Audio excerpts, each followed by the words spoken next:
Hi friends, welcome to Nandadeepa YouTube channel. ಬನ್ನಿ ಇವತ್ತಿನ recipe ಏನಂತ ನೋಡೋಣ.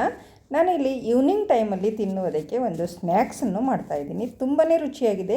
ಇದು ಎಲ್ಲರಿಗೂ ಇಷ್ಟ ಆಗುವಂಥ ಸ್ನ್ಯಾಕ್ಸು. ಬನ್ನಿ ಹೇಗೆ ಮಾಡೋದು ಅಂತ ನೋಡೋಣ. ಬನ್ನಿ ಫ್ರೆಂಡ್ಸ್. ಇಲ್ಲಿ ನಾನು ಮೊದಲಿಗೆ ಇಡ್ಲಿಯನ್ನು ತೊಗೊಂಡಿದ್ದೀನಿ. ನೋಡಿ, ಈ ರೀತಿ ಇಡ್ಲಿ ಮಾಡಿಟ್ಟಿಕೊಂಡಿರುವ ಇಡ್ಲಿ ಇದೆ. ಇದು ನಾನು ಇಲ್ಲಿ ಬೆಳಗ್ಗೆ ಮಾಡಿದ್ದೀನಿ. ನಾನು ಇಲ್ಲಿ ಸಾಯಂಕಾಲ ಈ ಇಡ್ಲಿದಿಂದ ಒಂದು ಸ್ನ್ಯಾಕ್ಸನ್ನು ಮಾಡ್ತಾಯಿದ್ದೀನಿ. ನೋಡಿ, ಇವಾಗ ನಾವು ಈ ರೀತಿ ಒಂದು ಚಕ್ಕೆಯನ್ನು ತಗೊಂಡು ಈ ರೀತಿ ನಾವು ಇಡ್ಲಿಯನ್ನು ಕಟ್ ಮಾಡಿಕೊಳ್ಬೇಕು. ನಿಮಗೆ ಯಾವ ಸೈಜ್ ಬೇಕೋ ಆ ಸೈಜಲ್ಲಿ ಒಂದು ಸ್ವಲ್ಪ ಚಿಕ್ಕ ಚಿಕ್ಕ ಪೀಸ್ಗಳನ್ನಾಗಿ ನಾವು ಕಟ್ ಮಾಡ್ಕೊಂಡು ಇಟ್ಕೊಳ್ಬೇಕು. ನೋಡಿ, ಈ ರೀತಿ ಸ್ನ್ಯಾಕ್ಸ್ ಮಾಡೋದರಿಂದ ಮಕ್ಕಳಿಗಂತೂ ತುಂಬಾ ಇಷ್ಟವಾಗುತ್ತೆ. ನೋಡಿ, ಈ ರೀತಿ ನಾನು ಕಟ್ ಮಾಡ್ಕೊಂಡು ಇಟ್ಕೊಂಡಿದ್ದೀನಿ. ನಿಮಗೆ ಯಾವ ಸೈಜ್ ಬೇಕೋ ಆ ಸೈಜಲ್ಲಿ ಕಟ್ ಮಾಡ್ಕೊಂಡು ಇಟ್ಕೊಳ್ಳಿ. ಇಲ್ಲಿ ಸ್ಟವ್ ಮೇಲೆ ಒಂದು ಬಾಳಿಗೆಯನ್ನು ಇಟ್ಕೊಂಡಿದ್ದೀನಿ. ಬಾಳಿಗೆ ಒಂದು ಸ್ವಲ್ಪ ಬಿಸಿ ಆದಮೇಲೆ ಅದಕ್ಕೆ ಒಂದು 2ರಿಂದ 3 ಸ್ಪೂನಷ್ಟು ಎಣ್ಣೆಯನ್ನು ಹಾಕೋತಾ ಇದ್ದೀನಿ. ನೋಡಿ, ಅದಕ್ಕೆ ಒಂದು ಸ್ವಲ್ಪ ಜೀರಿಗೆ ಮತ್ತು ಒಂದು ಸ್ವಲ್ಪ ಸಾಸಿವೆಯನ್ನು ಹಾಕ್ಕೊಂಡಿದ್ದೀನಿ. ಇವೆರಡೂ ಒಂದು ಸ್ವಲ್ಪ ಚಟಪಟ ಅಂದ ಮೇಲೆ ನಾನು ಇದಕ್ಕೆ ಒಂದು ಈರುಳ್ಳಿಯನ್ನು ಬಾರಿ ಕಟ್ ಮಾಡಿಕೊಂಡು ಹಾಕೋತಾ ಇದ್ದೀನಿ. ನೋಡಿ, ಇವಾಗ ಇದನ್ನು ಒಂದು ಸ್ವಲ್ಪ ನಾವು ಎಣ್ಣೆಯಲ್ಲಿ ಚೆನ್ನಾಗಿ ಫ್ರೈ ಮಾಡ್ಕೊಳ್ಬೇಕು. ಈರುಳ್ಳಿ ಹಸಿ ವಾಸನೆ ಹೋಗುವವರೆಗೂ ನಾವು ಫ್ರೈ ಮಾಡ್ಕೊಳ್ಬೇಕಾಗುತ್ತೆ. ನೋಡಿ, ಮತ್ತು ನಾನು ಒಂದು 2ರಿಂದ 3 ಹಸಿಮೆಣಸಿನ್ಕಾಯನ್ನು ಕಟ್ ಮಾಡ್ಕೊಂಡು ಹಾಕ್ಕೊಂಡಿದ್ದೀನಿ. ಇದನ್ನು ಕೂಡ ಎಣ್ಣೆಯಲ್ಲಿ ಚೆನ್ನಾಗಿ ಫ್ರೈ ಮಾಡ್ಕೊಳ್ತಾ ಇದ್ದೀನಿ. ನೋಡಿ, ಇವಾಗ ಒಂದು ಸ್ವಲ್ಪ ಕರಿಬೇವಿನ ಸೊಪ್ಪನ್ನು ಹಾಕೋತಾ ಇದ್ದೀನಿ. ನೋಡಿ, ಇವೆಲ್ಲವನ್ನು ನಾವು ಎಣ್ಣೆಯಲ್ಲಿ ಒಂದು ಚೆನ್ನಾಗಿ ಫ್ರೈ ಆಗಬೇಕು, ಅಲ್ಲಿವರೆಗೆ ಹುರಿದುಕೊಳ್ಬೇಕಾಗುತ್ತೆ. ನೋಡಿ, ಈ ರೀತಿ ಈರುಳ್ಳಿ ಒಂದು ಸ್ವಲ್ಪ ಕಲರ್ ಚೇಂಜ್ ಆಗುವವರೆಗೂ ನಾವು ಹುರಿದುಕೊಳ್ಬೇಕು. ಮತ್ತು ಅದಕ್ಕೆ ಒಂದು ಸ್ವಲ್ಪ ಅರಿಶಿಣದ ಪೌಡರು ಮತ್ತು ರುಚಿಗೆ ತಕ್ಕಷ್ಟು ನಾನಿಲ್ಲಿ ಉಪ್ಪನ್ನು ಸೇರಿಸ್ತಾ ಇದ್ದೀನಿ.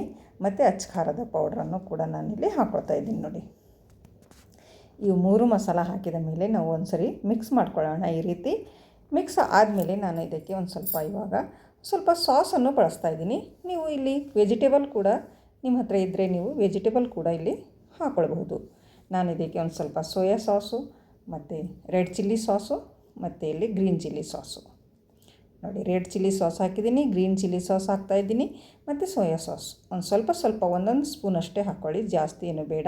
ಈ 3 ಸಾಸ್ ಹಾಕಿದ ಮೇಲೆ ನಾವು ಒಂದು ಸರಿ ಚೆನ್ನಾಗಿ ಈ ರೀತಿ ಮಿಕ್ಸ್ ಮಾಡ್ಕೊಳ್ಬೇಕು. ನೋಡಿ, ಇದನ್ನೆಲ್ಲ ಎಣ್ಣೆಯಲ್ಲಿ ಚೆನ್ನಾಗಿ ಫ್ರೈ ಆದಮೇಲೆ ನಾವು ಕಟ್ ಮಾಡಿಟ್ಟಿಕೊಂಡಿರುವ ಈ ಇಡ್ಲಿ ತುಂಡುಗಳನ್ನು ನಾವು ಇದಕ್ಕೆ ಹಾಕೊಳ್ಳೋಣ. ನೋಡಿ ಫ್ರೆಂಡ್ಸ್, ಇವಾಗ ಚೆನ್ನಾಗಿ ಮಿಕ್ಸ್ ಮಾಡ್ಕೊಳ್ಳಿ. ಮಸಾಲೆ ಎಲ್ಲ ಇಡ್ಲಿಗೆ ಹತ್ತುವಂತೆ ನಾವು ಚೆನ್ನಾಗಿ ಮಿಕ್ಸ್ ಮಾಡ್ಕೊಳ್ಬೇಕು. ನೋಡಿ, ಈ ರೀತಿ ಚೆನ್ನಾಗಿ ಮಿಕ್ಸ್ ಮಾಡಿಕೊಂಡು ಇವಾಗ ನಾವು ಇದಕ್ಕೆ ಒಂದು ಸ್ವಲ್ಪ ಕೊತ್ತಂಬರಿ ಸೊಪ್ಪನ್ನು ಒಂದು ಸ್ವಲ್ಪ ತುಂಡಾಗಿ ಕಟ್ ಮಾಡಿಕೊಂಡು ಹಾಕೊಳ್ಳೋಣ. ನೋಡಿ ಫ್ರೆಂಡ್ಸ್, ಈ ರೀತಿ ನೀವು ಇಡ್ಲಿ ಉಳಿದಿದ್ರೆ ಈ ರೀತಿ ನೀವು ಈವ್ನಿಂಗ್ ಟೈಮಲ್ಲಿ ತಿನ್ನೋದಕ್ಕೆ ಒಂದು ಸ್ನ್ಯಾಕ್ಸ್ ಅಂತಲೇ ಹೇಳ್ಬೋದು. ಇದು ತುಂಬ ರುಚಿಯಾಗಿರುತ್ತೆ, ಮಕ್ಕಳಿಗಂತೂ ತುಂಬ ಇಷ್ಟವಾಗುತ್ತೆ. ಇಡ್ಲಿ ಮಾಡಿಕೊಟ್ರೆ ತಿನ್ನೋದಿಲ್ಲ ಅವರು. ಈ ರೀತಿ ಮಾಡಿಕೊಡಿ, ಎಲ್ಲರೂ ಇಷ್ಟಪಟ್ಟು ತಿಂತಾರೆ. ನೋಡಿ ಫ್ರೆಂಡ್ಸ್, ಇವಾಗ ನಾನು ಒಂದು ಪ್ಲೇಟಲ್ಲಿ ಹಾಕೋತಾ ಇದ್ದೀನಿ. ನೋಡ್ತಾ ಇರ್ಬೋದು ನೀವು ಎಷ್ಟು ಚೆನ್ನಾಗಿ ಬಂದಿದೆ ಅಂತ. ಇದು ರುಚಿ ಕೂಡ ಅಷ್ಟೇ ಚೆನ್ನಾಗಿದೆ. ನೀವು ಒಂದು ಸರ್ತಿ ಮಾಡಿ ನೋಡಿ ಹೇಗೆ ಬಂತು ಅಂತ ಕಮೆಂಟಲ್ಲಿ ತಿಳಿಸಿ ಫ್ರೆಂಡ್ಸ್.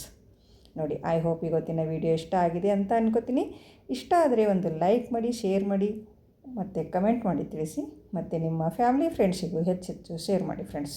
ನೋಡ್ತಾ ಇರ್ಬೋದು, ಇದು ಈವ್ನಿಂಗ್ ಟೈಮಲ್ಲಿ ತಿನ್ನೋದಕ್ಕಂತೂ ಸೂಪರಾಗಿದೆ. ನೋಡಿ, ಮನೆಯಲ್ಲಿ ಇಡ್ಲಿ ಉಳಿದಿದ್ದರೆ ಬಿಸಾಕಬೇಡಿ, ಈ ರೀತಿ ಒಂದು ಸ್ನ್ಯಾಕ್ಸ್ ಮಾಡಿಕೊಂಡು ನೀವು ತಿನ್ಬೋದು.